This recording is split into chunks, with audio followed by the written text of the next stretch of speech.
કેટલાક લોકોની પર્સનાલિટી ખૂબ મિસ્ટીરિયસ હોય છે. બહારથી હંમેશા સ્વસ્થ દેખાતા હોય છે, પણ અંદર શું ચાલે છે એની કોઈને જ ખબર ના પડે. એમને ઓળખવામાં જાણે સદીઓ વીતી જાય. Good for them. પણ આવા લોકો સાથે ડીલ કરવાનું કેટલું અઘરું પડી જાય. ખબર જ ના પડે કે શું ગમશે, ક્યારે શું કરશે. અને જો જીવનસાથી આવો મળી જાય તો બસ પછી હંમેશા ગૂંચવાયા કરો ને કોયડા ઉકેલ્યા કરો. નમસ્તે, હું છું આશા અને આપ સાંભળી રહ્યા છો વાર્તા વિશ્વ. આજની વાર્તાનું શીર્ષક છે ધડાકો અને એના લેખક છે શ્રી રજની કુમાર પંડ્યા. તો આવો સાંભળીએ આજની આ વાર્તા.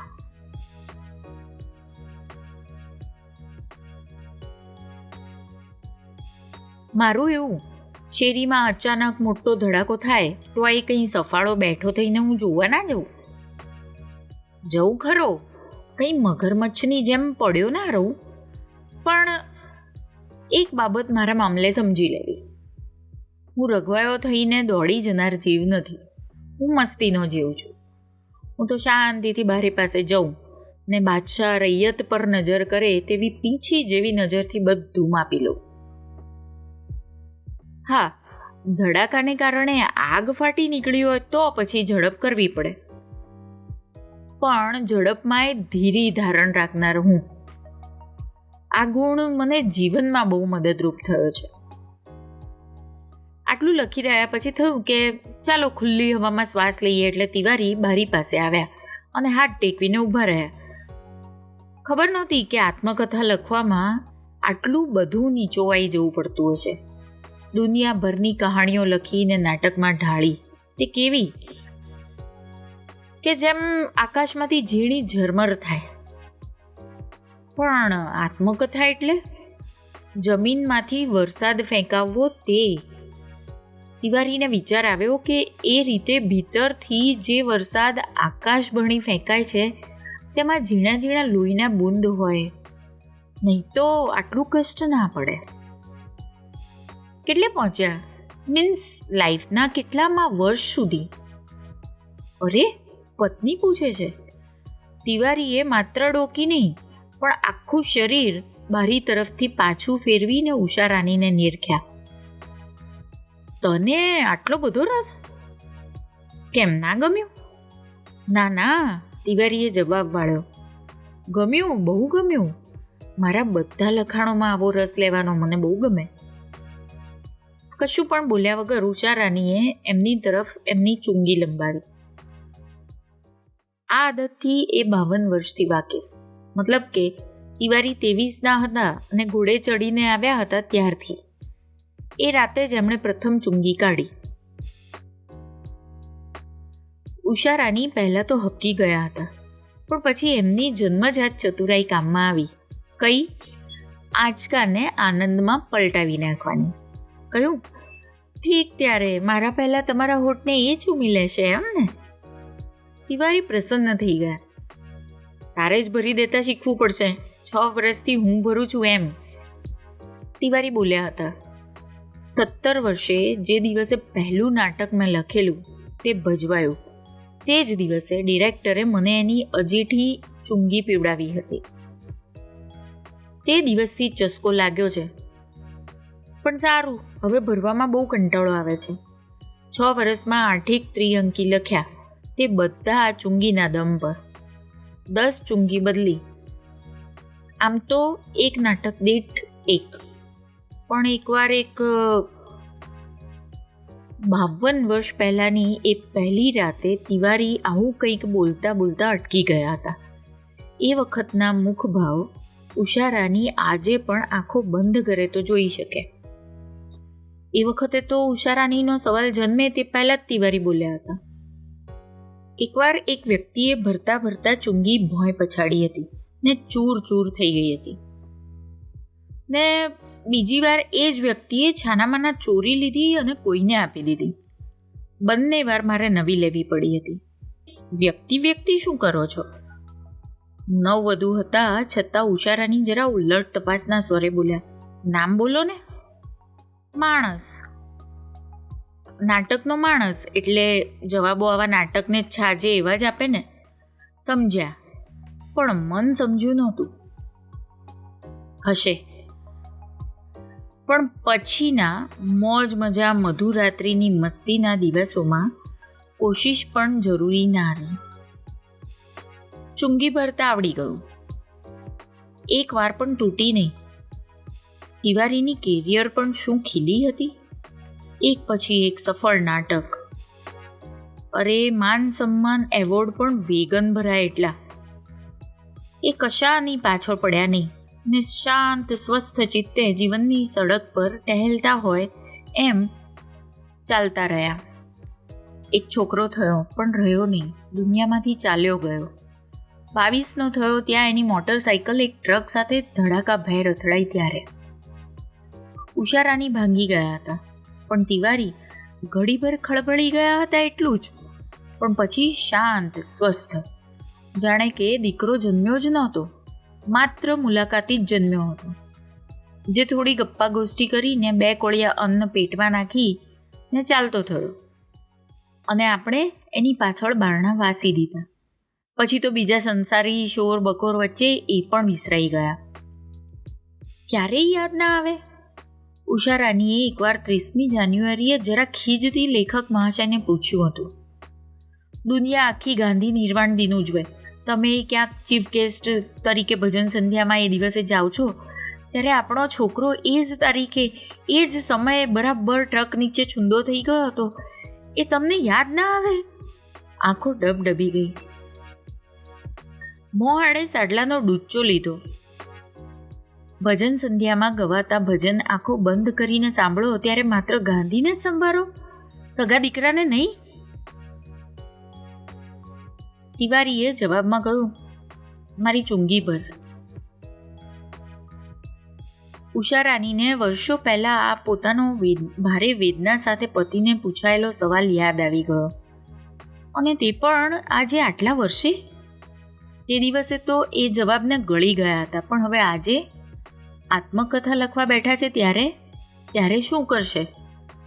જિંદગીના આ મહત્વના વિધાતાએ કરેલા ક્રૂર પ્રહારોને વિસરી જશે એમ?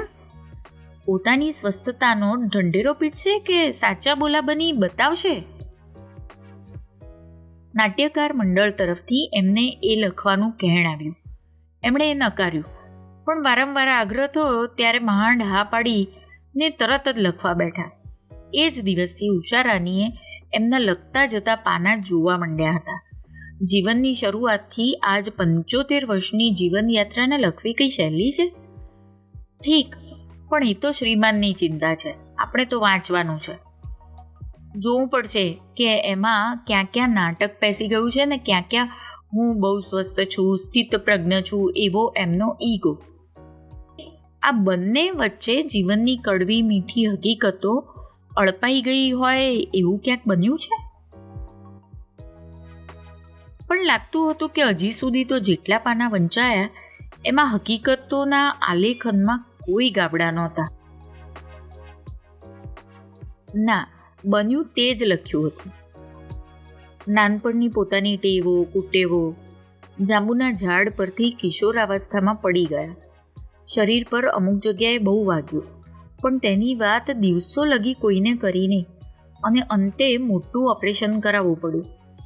12 વર્ષની વયે આવેલી એ બીમારીને કારણે સતત 14 માસ બિછાનામાં રહેવું પડ્યું, અને એમાં જ નાટકો લખવાનો શોખ વધ્યો.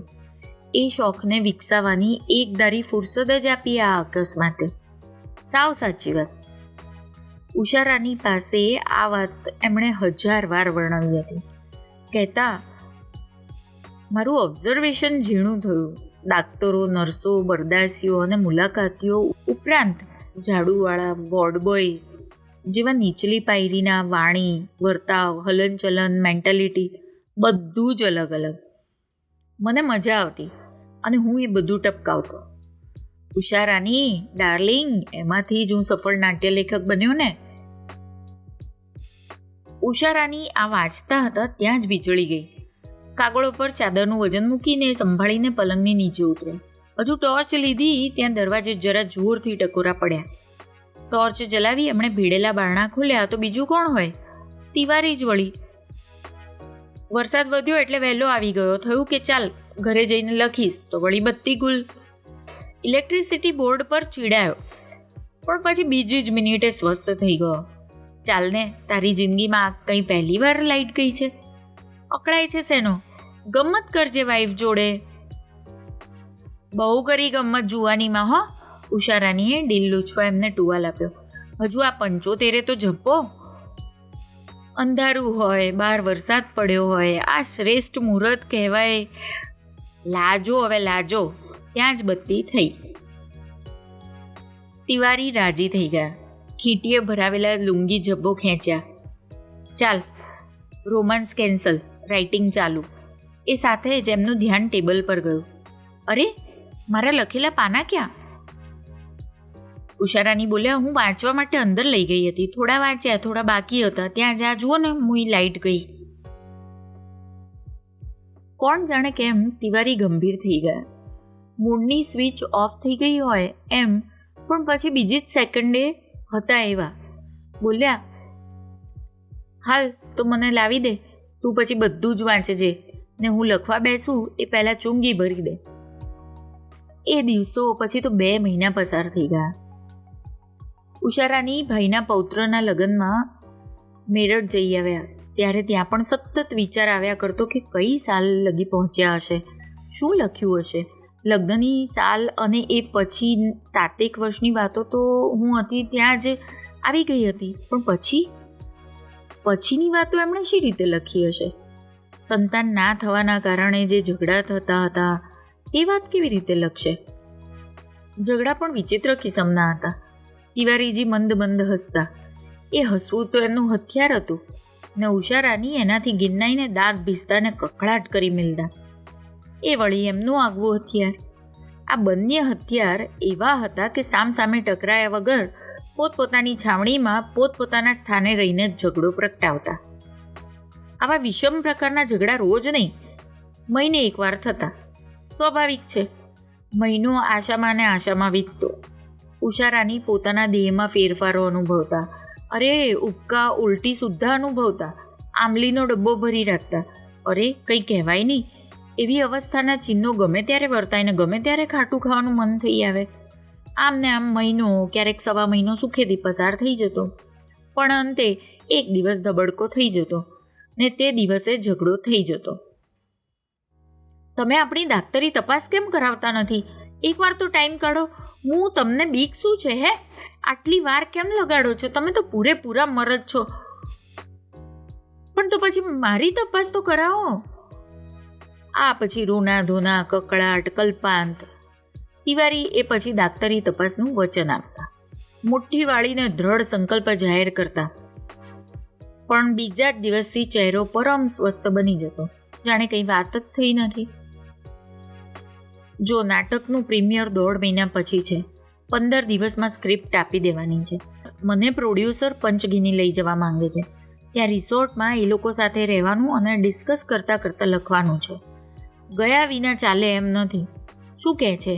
જઉં કે પછી 1.5 લાખની રોયલ્ટી પર દિવાસળી મૂકું? પણ પછી ડૉક્ટર પાસે જવાનું. નેક્સ્ટ પીરિયડ પછી નેક્સ્ટ અને હા, એક નેક્સ્ટ પછી ખરેખર જઈ આવ્યા.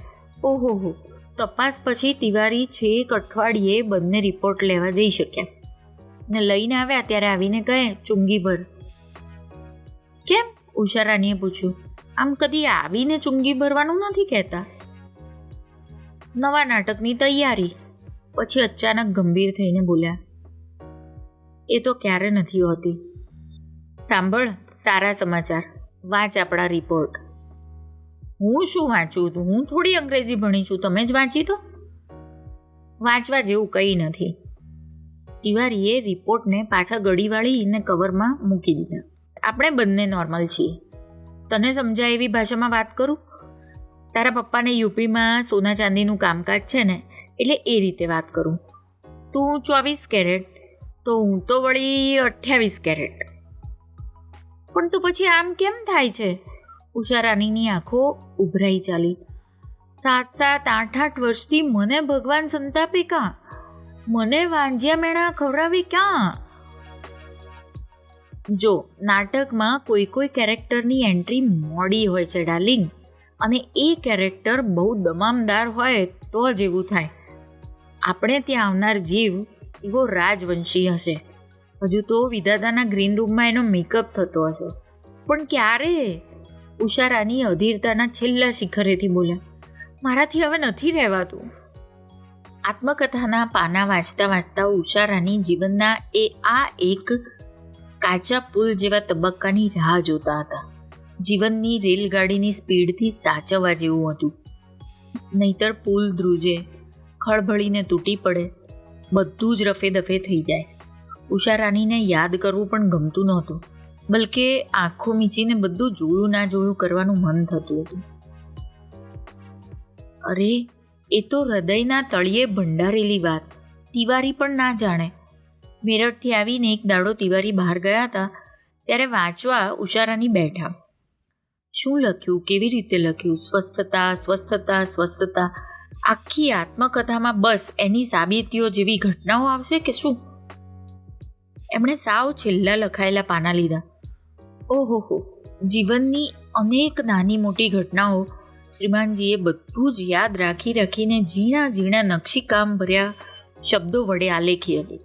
રોયલ્ટીનો વિવાદ કે જે એક પ્રોડ્યુસર સાથે થયો હતો, એમાં તો ગુંડા જેવા પ્રોડ્યુસરે ઘરે ગુંડાઓ મોકલ્યા હતા, જેમણે અડધી રાતે બહુ જંગલી રીતે બારણા ઠોક્યા હતા.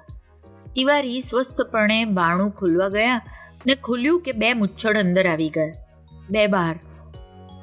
આ લોકો એ પ્રોડ્યુસરના દરેક નાટકમાં નાના નાના રોલ કરતા હતા અને પડદા પાછળ બધા કલાકારોને કટ્ટુ સાઈઝ રાખવાના રોલ કરતા હતા. તિવારીએ એમને ચારેને અંદર લીધા. ગજબ નાક સ્વસ્થતા જાળવી, ચા પાણી ઓફર કર્યા. કોણ જાણે શું થયું, ઘૂરકાટ કરતી બિલાડી છેવટે હળવું ઘૂર્રાઈ અને છેવટ 2 પગ વચ્ચે માથું નાખીને પડી જાય એમ શાંત થઈ ગયા અને ચાલ્યા ગયા. આત્મકથામાં કેવી સરસ રીતે એમણે સ્વસ્થતાનો મહિમા પોતાનો ખુદનો નહીં કહીને આ વાત લખી હતી. એમાં તથ્યોની સચ્ચાઈ પણ બરકરાર રાખી હતી. ના, એક પણ વાત ખોટી નહોતી. ઉષા રાની અગાઉના પાના વાંચવા માંડ્યા. એ દિવસોમાં મારે નાટક લેખન અંગે વારંવાર બહાર જવાનું થતું હતું. રહસ્ય નગરી શીર્ષકની મારી સ્ક્રિપ્ટનો પ્રોડ્યુસર જવાહર નીલ હતો, જે એક સામાન્ય છતાં મહત્વાકાંક્ષી યુવક હતો. એનું પ્લાનિંગ સમાંતરે જ એના પરથી એ જ કલાકારો સાથે ફિલ્મ નિર્માણ પણ કરવાનો હતો. કેનેડાથી એના એક શીખ સરદારે એ માટે પુષ્કળ રકમ આપી હતી. મારે માટે બહારગામ જવું, દિવસો સુધી રહેવું ને ઘેર ઉષાને એકલી રાખવી એ પ્રશ્ન નહોતો, કારણ કે બાજુમાં લશ્કરી જવાનોની એક હોસ્ટેલ ખુલી ગઈ હતી, જે ન તો ઘરની અડોહડ હતી કે અમને ખલેલ પહોંચે, ને ન તો એટલી દૂર કે એમના દ્વારા આજુબાજુ પ્રસરતી ધાકનો અમને લાભ ના મળે. ચોર, ચકારા, ડાકુ જેવા મવાલીઓ આ વિસ્તારથી આપોઆપ દૂર થઈ ગયા. એના કારણે મને ઘર બહાર દિવસો સુધી રહ્યા છતાં એકલી રહેતી પત્નીની બહુ ફિકર નહોતી થતી. લશ્કરી તાલીમી જવાનોમાં એક વિરેન્દ્રસિંહ તો જરા ગુજરાતી જાણતો હતો ને નાટકનો પણ શોખીન હતો. ઊંચો પડછંદ, મોહક, અમારે ત્યાં આવતો જતો થયો હતો. આટલું વાંચતા સુધીમાં ઉષા રાનીની છાતીમાં ધડકારા વધી ગયા. અરે, આ માણસનું નામ આત્મકથામાં પણ? ભૂસી નાખવું જોઈએ. ઉકલે જ નહીં, એ રીતે ઘસીને ભૂસી નાખવું જોઈએ.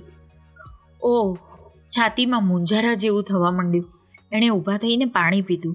આંખે અંધારા આવવા જેવું થઈ ગયું. પણ ના, ખોટી કલ્પનાઓ કરીને ભયભીત ના થવું જોઈએ. આગળ વાંચવું જોઈએ પતિ શું લખે છે. મારા બહારગામના મુકામો ભાગ્યે જ 3-4 દિવસથી વધારે રહેતા. મને ઘર વહાલું હતું. પત્નીનું મોં 4-6 દિવસ ના જોયું હોય તો વ્યાકુળ રહેવાની મારી ઉંમર હતી. અને એ દિવસમાં જ પત્નીએ સારા સમાચાર આપ્યા. મને દિવસો રહ્યા છે.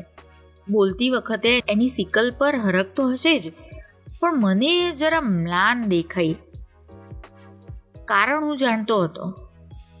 ઉષા રાણીથી વાંચતા વાંચતા કપાળ પર પરસેવો સહજપણે જ લૂછાઈ ગયો. જાણતા હતા એટલે? શું જાણતા હતા?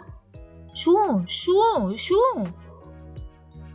જાણતો હતો કે એમણે આગળ લખ્યું હતું, શરીરનું લોહી બધું ઉદર તરફ પ્રવાહિત થવાને કારણે આ અવસ્થામાં ઓરતનો ચહેરો ફિક્કો રહેતો હોય છે. હાશ હાશ.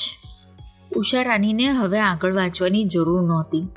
કાચો પુલ સલામત રીતે પસાર થઈ ગયો. હવે સલામત મુસાફરી જ હોય. હજુ આગળ વાંચે એ પહેલા પાછળથી ખભે હાથ પડ્યો. ચુંગીભર. ઉષા રાણી હબકી ગયા હતા, પણ તિવારીના ચહેરા પર સ્વસ્થતા હતી. ઇસ્ત્રી ફેરવેલી સ્વસ્થતા. ચુંગી ભરીને લાવી તિવારીએ હાથમાં લઈ હોઠ વચ્ચે મૂકીને મોટો કચ લઈ ને એને જગવી. ધુમાડાનો પહેલો ગોટ છોડ્યો. પછી ઠહાકો મારીને હસ્યા. બધું વાંચી લીધું? હા. ઉષા રાણીના અવાજમાં બહુ ચેતન નહોતું, છતાં સ્વરને એમણે સ્થિર, ધ્રુજારી વગરની સપાટી પર લાવી દીધો. બહુ સરસ લખ્યું છે. સાચું પણ. જે લખ્યું છે તે સાચું જ લખ્યું છે, તિવારીએ કહ્યું ને વળી ચુંગીનો એક કશ માર્યો. પણ સાચું હતું એ બધું જ લખ્યું હોવાનો મારો દાવો નથી. જેમ કે? ઉષા રાણીએ ચોંકીને પૂછ્યું. જેમ કે મારી જુવાનીમાં મને ચુંગી ભરી આપનારી ને એકવાર મારાથી રિસાઈને ચુંગીને જમીન પર પટકી દેનારી વ્યક્તિ, જે આપણા લગ્ન પહેલાં મારી લાઈફમાં આવી હતી, તે મિસ એલ્વિયા નામની અભિનેત્રી હતી. સંબંધો ગાઢ હતા, પણ પછી એકાએક તૂટી ગયા. કેમ? એણે મારી ચુંગી ચોરીને એના બીજા કોઈ આશિકને આપી દીધી.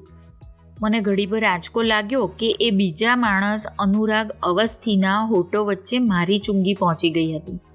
પણ એ આંચકો વીજળીની ધ્રુજારી જેવો નહીં, તાવની ધ્રુજારી જેવો હતો.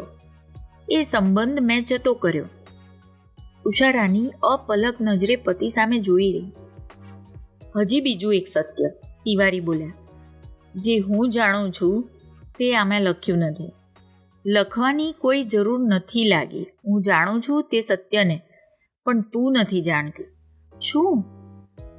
મારા રિપોર્ટમાં 28 નહીં, 1 પણ કેરેટનું સોનું નહોતું. મતલબ સમજાવું? નાનપણમાં જાંબુડાના ઝાડ પરથી પડી ગયો તે વખતથી મારું ઉપરનું તંત્ર સલામત રહ્યું હતું, પણ ભીતર ભારે ડેમેજ થયો હતો. મારા રિપોર્ટ શૂન્ય હતા. આ સાથે જ એક પ્રચંડ કડાકો થયો. ઉષા રાણીના અંતરાલમાં પ્રચંડ વિસ્ફોટ. ઓહ, તો પછી વિરેન્દ્રસિંહ વાળી વાત આ માણસ જાણતો હતો. પણ હવે એ પણ પતિની જેમ બીજા આંચકે સ્વસ્થ થતા શીખી ગયા. એમણે ગળામાં નીચે બાજી ગયેલો ડચુરો ભીતર ઉતારી દીધો. 22 વર્ષના કંદોતરની લાશ એમની નજર સમક્ષ ક્ષણભર માટે ઝબકી અને વિલાઈ ગઈ.